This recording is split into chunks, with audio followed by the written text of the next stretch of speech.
경기도 수원에 가시면 성균관대학교 캠퍼스가 있습니다.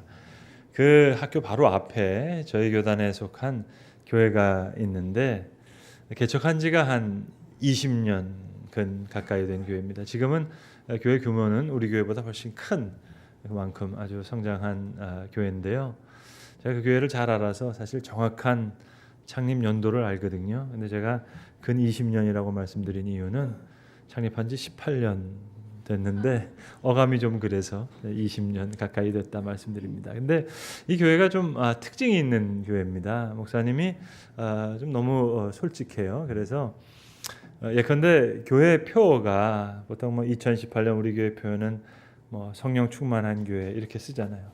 근데 이 목사님은 속마음을 다 솔직히 얘기해야지 교인이 알지. 그거 어떻게 하냐. 그래서 개척한 첫 해 교회 표어를 여기 앞에 다 오시면 볼 수 있게 써놨습니다. 교회 표어가 뭐냐면 실화입니다. 성도 한 명이 등록하면 입이 찢어지게 기쁜 교회.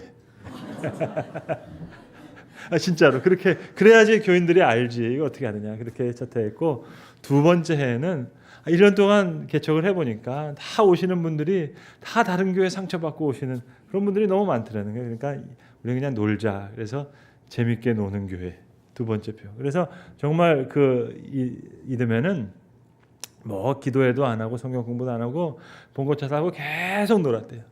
1년 동안 계속 놀더니 처음 첫 달은 교인들이 좋아하더니 나중에는 자기들도 너무 이상하잖아요. 그러니까 이러면 안 되는데 생각하길래 세 번째 해는 생각하면서 노는 교회 그렇게 표어를 잡았답니다. 그러면서 그런데 이제 목사님이 진짜 교인들이 많지 않을 테니까 교인들의 아픔 또 나 눈과 눈을 마주치면서 이렇게 소통하고 교감할 때 그분 얘기가 지금은 그런 영성이 살아나지가 않고 교회가 성장했으니까, 근데 사실 자신의 주옥과 같은 설교는 그 초창기 때 그때 다 나오는 것 같더라 하는 그런 고백을 하시면서 자신이 인생 최고의 설교로 뽑는 설교를 그 시절에 했다는 거예요. 설교 제목이 뭐냐면 모두가 사랑이에요.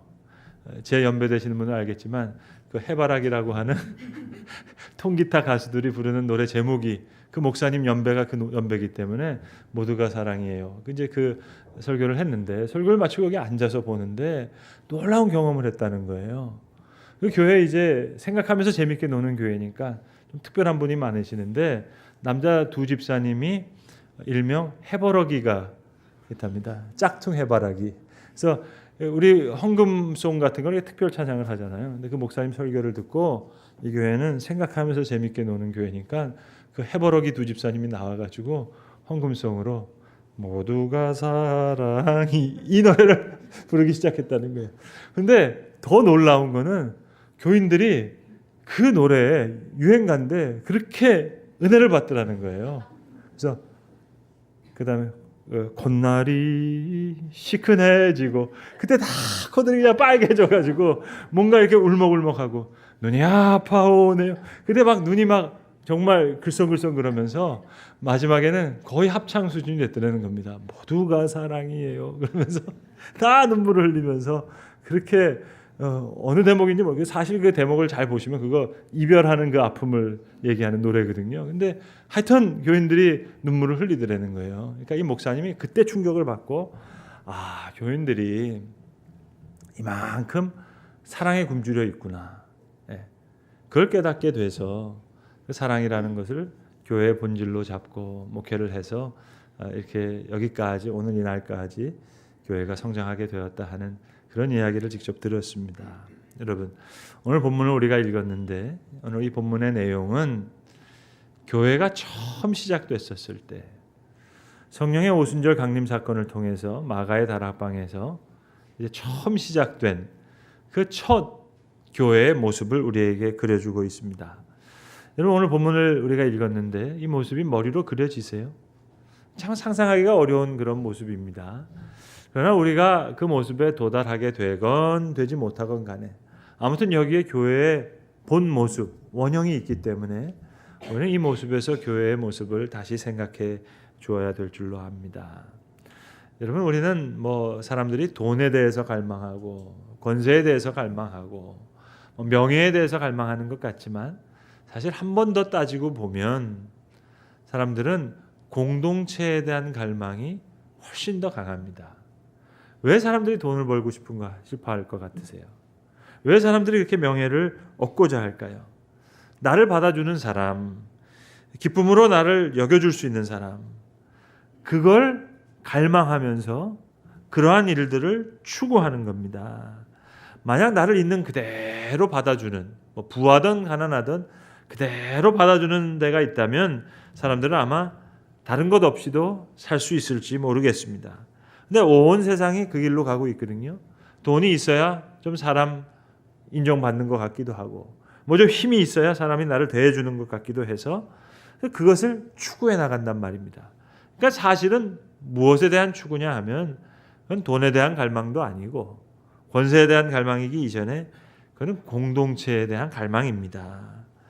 나를 있는 그대로 받아주고 인정해 줄 수 있는 사람들, 주님의 사랑을 느낄 수 있고 주님의 은혜를 내가 볼 수 있는 그런 곳, 이런 곳이 세상에 있다면 다른 어떤 곳으로부터 우리는 자유할 수 있을 겁니다.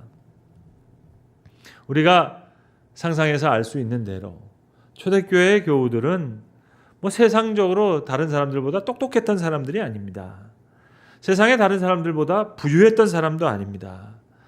그런데도 불구하고 세상이 그들을 흔들지 못했습니다. 왜냐하면 세상은 더 많이 가진 사람들에 의해서 좌지우지 되지만 이들은 서로가 서로를 기뻐하고 서로가 서로를 지켜주는 튼튼한 울타리가 됐습니다. 서로가 서로에게 큰 기쁨이 됐고, 그래서 모든 아픔이 치유되고 마음의 상처가 다 회복되고, 여기만 가면 회복의 역사가 일어나는 거예요. 모든 아픔이 다 사라지는 거예요. 그러니까 얼마나 감사합니까? 때로는 이적으로 나타나기도 하고 표적으로 나타나기도 하고.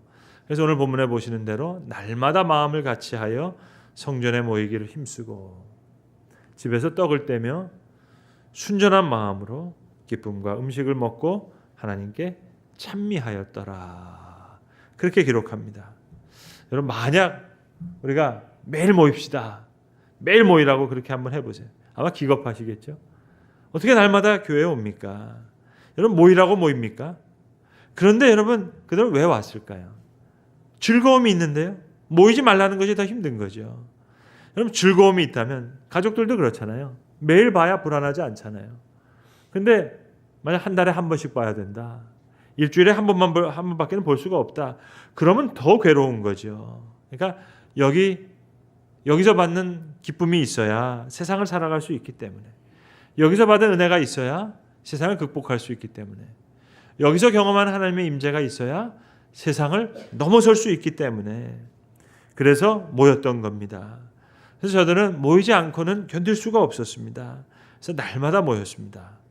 이것을 채워지는 기쁨과 즐거움이 정말 남달랐어요. 그러니까 너무 기쁘고 너무 감격해서 즐겁게 모였습니다.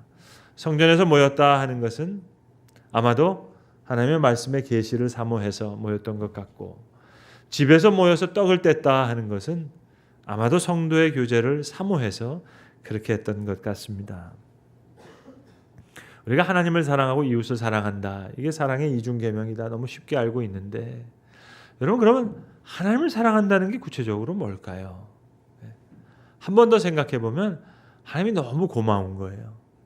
하나님이 너무 감사한 거예요. 그리고 내 주변에 있는 이웃이 너무 고마운 겁니다. 자, 사랑하던 주님이 부활하시고 승천하셨어요. 그립던 주님이 내 옆에 안 계셔요. 약속하신 성령을 주신다 그랬는데 아직 성령이 오지 않았어요.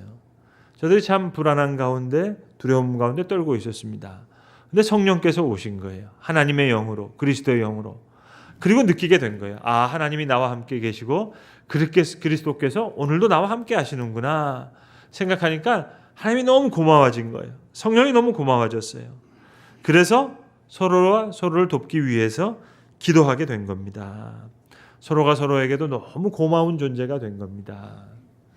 우리는 간혹 복음을 잘못 이해했던 순간이 있었습니다. 뭐냐면 남보다 좀 부러운 사람이 되는 것, 이걸 은혜라고 생각했어요. 그래서 남보다 좀 잘 되고 뭐가 잘 되면 하나님 이렇게 부럽게 만들어 주셨으니까 하나님 감사합니다. 물론 그것도 감사죠. 그러나 여러분, 하나님은 우리에게 부러운 존재이기 이전에 하나님 우리에게 고마운 분이십니다. 그러니까 정말 은혜를 아는 사람, 하나님의 은혜를 받아 누리는 사람은 내가 서로가 서로에게 고마운 사람이 되는 거예요. 그러니까 부러운 사람이 되고 좀 안 된 사람이 되고 이거는 성도의 무리가 아닙니다. 근데 우리는 위에서 기도한다 그러고 기도의 제목을 놔뒀는데 나중에 돌고 돌아 저 사람이 이렇게 안 됐다 혀를 끌끌 차요. 그럼 그 기도의 제목 나눈 게 오히려 다시 돌아서 그건 사람의 뒤통수를 치는 거죠. 아니에요, 여러분. 여러분 초대교회 성도들 다 고난받고 어느 누구 하나 세상에서 부러워하는 사람이 어디 있었겠어요. 세상적으로 봤을 때는 고난당하고 핍박당하고 순교를 하던 사람인데 그런데 저들은 달랐습니다. 너무너무 감사한 사람들이었고 고마운 사람들이었어요. 하나님이 너무 고마워요. 약속하신 성령을 주셨어요. 교회에서 받는 이 기쁨 때문에 세상을 살아갈 수 있고 교회에서 얻은 은혜 때문에 세상을 극복할 수 있고 교회에서 경험한 하나님의 임재 경험 때문에 세상을 넘어서 다른 세상을 향해서 나아갈 수 있었던 겁니다. 그러니까 고마워요. 서로가 서로에게 너무 고마워요. 오늘 성경은 그 모습을 우리에게 그려주는 겁니다. 이래야 된다 명령을 하시는 것이 아니라 그 모습을 우리에게 그려주는 거예요. 여러분 미국 안 가본 나라를 누가 설명할 때 그냥 이게 여기가 이런 나라더라 그림만 그려지면 가고 싶잖아요. 내가 비행기표 사서 가게 되잖아요. 예수님은 그렇게 우리에게 교회의 모습을 그려주시고 싶으신 거예요. 그래서 예수님은 행복하게 살라 말씀하지 아니하시고 우리가 왜 행복한 존재인지를 알게 하셨습니다.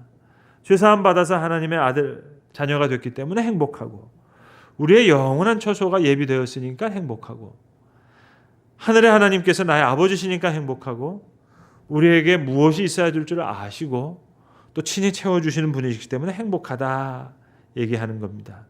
행복할 수 없는 사람을 행복하라고 한다면 그래서 행복해지는 건 아니에요, 여러분. 슬퍼하고 있는 사람에게 슬퍼하지 말라고 해서 슬픔이 사라지는 건 아닙니다. 행복한 이유를 알려주고 슬퍼할 필요가 없음을 알게 되면 됩니다. 잘못 알고 있어서 불행한 거예요. 눈이 뜨여서 새롭게 보이면 모든 것이 행복이고 또 기쁨입니다. 기도를 의무로 생각하시는 분들은 기도 그러면 이건 무거운 짐이죠. 그러나 기도의 부요함을 아는 자들에게는 기도는 정말 행복입니다. 하늘의 문을 여는 시간이고 그리고 마음에 남겨진 쓰레기를 치우는 시간이고 하나님께 사랑을 보게백해서 하나님 보좌 앞에 온전히 서서 능력의 옷자락을 붙잡는 시간이에요.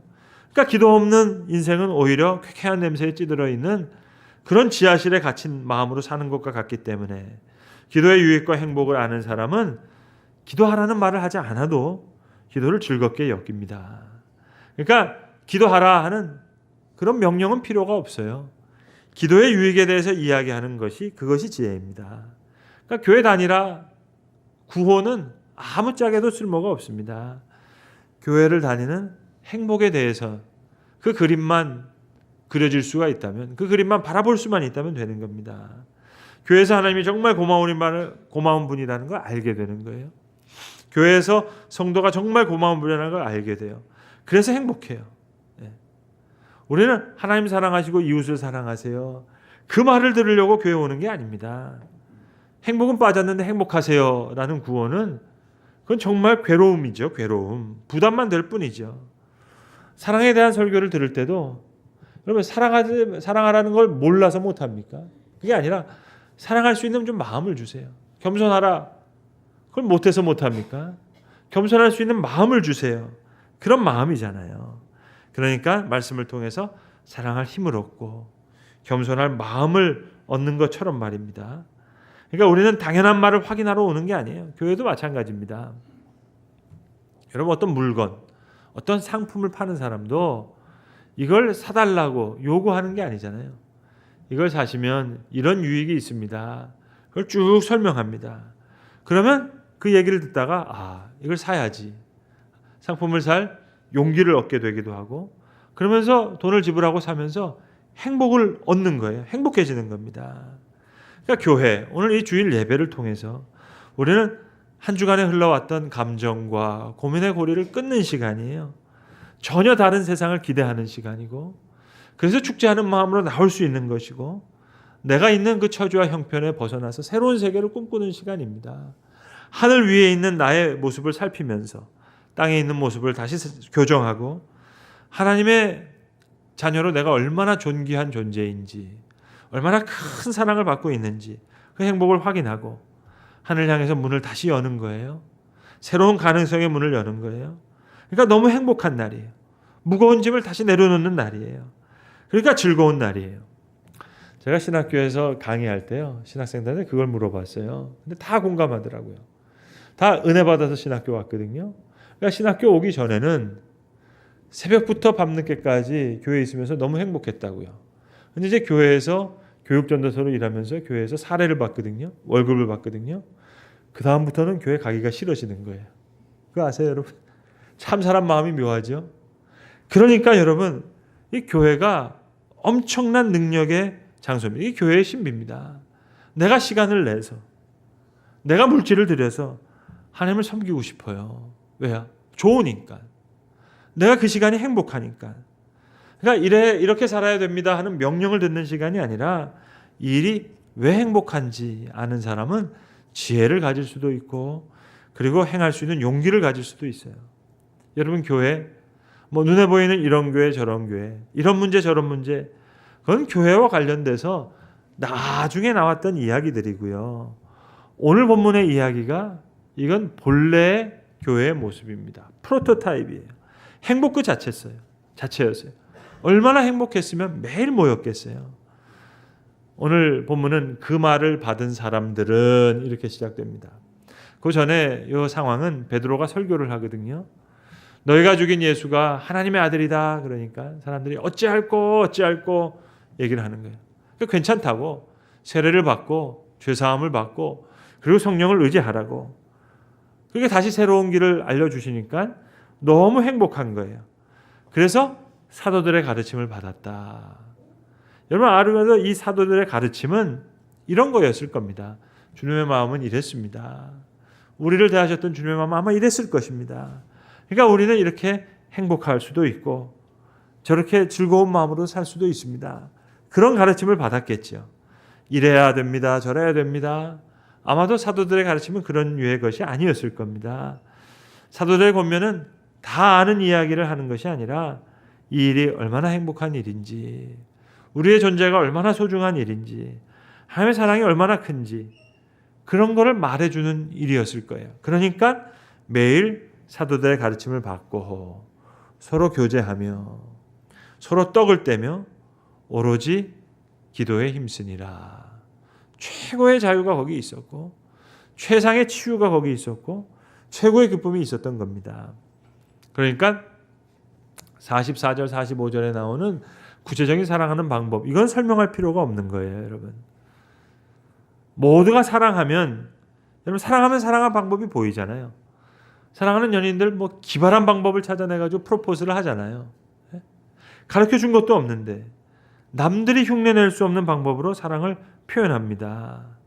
그러니까 교회에서 사랑을 먹고 마시니까, 말씀의 역사와 성령의 역사가 그렇게 나타나니까 이분들은 창의적으로, 창조적으로 일을 한 거예요. 자유롭게 재산과 소유를 팔아서 각 사람에 따라 필요를 따라 나눠주고, 사람은 그 필요를 나눠주고, 그리고 유무상통하게 그렇게 썼다.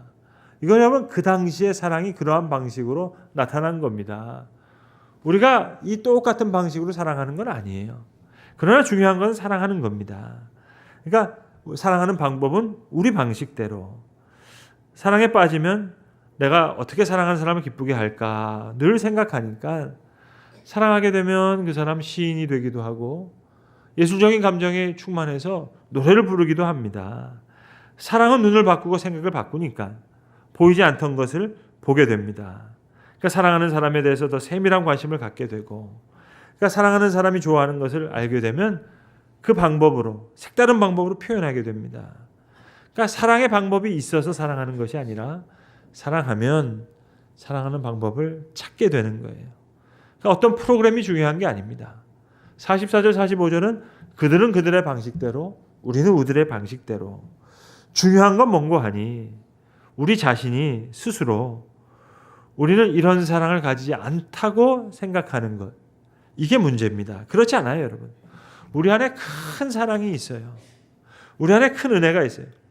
너희가 사랑하라 하신 말씀은 우리 안에 사랑이 있기 때문에 하나님께서 하시는 말씀입니다. 우리 하나님은 사랑이시다. 이건 다 알잖아요, 여러분. 여러분, 사랑에게서 났으면 우리도 사랑이죠. 예? 아버지에게서 나온 아들의 기질은 아버지의 기질과 다른 기질이 아닙니다. 우리 아버지가 하나님이시라면 여러분 거기서 나온 우리도 당연한 사랑 아닐 거 아니겠습니까? 그러니까 사랑이기 때문에 사랑하라 요청하시는 거예요. 우리는 너무 이기적이다. 나는 내 마음에는 미움과 시기가 많다. 그렇게 부정적으로 생각하는 경우가 많은데 사실은 실제로는 우리 가운데 엄청난 사랑이 있습니다. 엄청난 은혜가 있습니다. 예. 여러분 우리가 때때로 남을 미워하잖아요. 그럼 우리 마음이 불편해지잖아요. 예? 그게 원래 내 마음이라면 뭐가 불편해지겠어요? 근데 내 본성과 다른 거예요. 그러니까 남에게 화를 내면 괜히 불편한 거예요. 그 미움이 본성이라면 안 불편해지는 게 맞죠. 그러니까 우리는 본래 사랑이 많고 은혜가 많은 사람이에요. 그런 사람인데 이런 경험 저런 경험을 잘못하면서 딱딱한 껍질에 덮여서 그 사랑이 묻혀 있는 겁니다, 여러분. 남자들이 사랑이 얼마나 많은 줄 아세요? 남자들이 얼마나 사랑스러운데 얼마나 사랑스러우면 여러분 아담이 하와 주는 걸 그걸 덥석 물었겠어요. 그만큼 사랑이 많은 사람이에요. 예? 정말 사랑스러운 사람이라고요. 자, 이렇게 능력 있는 게 세상에 어디 있겠습니까? 학문이겠습니까? 지식이겠습니까? 권세이겠습니까? 어떤 것도 가지지 못한 강력한 힘을 사랑이 가지고 있어요. 그럼 교회는 그 사랑을 먹고 마시는 곳입니다. 그래서 교회는 좋은 곳이에요. 그래서 시간을 내고 물질을 들여면서도 그 내가 기쁜 거예요. 즐거운 거예요. 치유가 있기 때문에, 자유가 있기 때문에. 그래서 유행가 가사처럼 콧날이 시큰해지고 눈이 아파오는 이별의 슬픔이 아니라 새로운 만남의 축복으로 인해서 그러한 기쁨을 누리는 곳. 모든 것을 사랑으로 감싸줄 수 있는 곳. 또 그렇게 느끼는 곳. 이것이 본래적인 교회의 모습이었던 것입니다. 기도하겠습니다. 아버지 하나님, 교회에서 받은 기쁨 때문에 세상을 살아갈 수 있었고 우리 초대교회 성도들 거룩한 무리들에서 받은 은혜 때문에 세상을 극복할 수 있었고 저들이 처음 모였던 교회에서 경험한 하나님의 임재 때문에 세상을 넘어설 수 있었는데 그러한 힘과 그러한 용기와 그러한 지혜를 주님 세우신 교회를 통하여 또 사랑하는 성도의 교제를 통하여 우리에게도 그러한 경험이 있게 하여 주시옵기를 간절히 빌고 원합니다. 우리 속에 사랑이 있기에 주님 사랑하라 하셨고 우리의 본래적인 마음에 은혜를 갈망하는 마음이 있기에 오늘도 우리가 이 자리에 나온 줄로 아오매 주님 한 해 한 해 우리의 주어진 시간 가운데 아름다운 교회를 세워가며 그 교회 속에서 진정한 자유와 또 사랑과 생명의 능력을 받아 누리는 거룩한 주의 무리들이 되게 하여 주시옵소서. 우리 주 예수 그리스도의 이름으로 기도합니다. 아멘.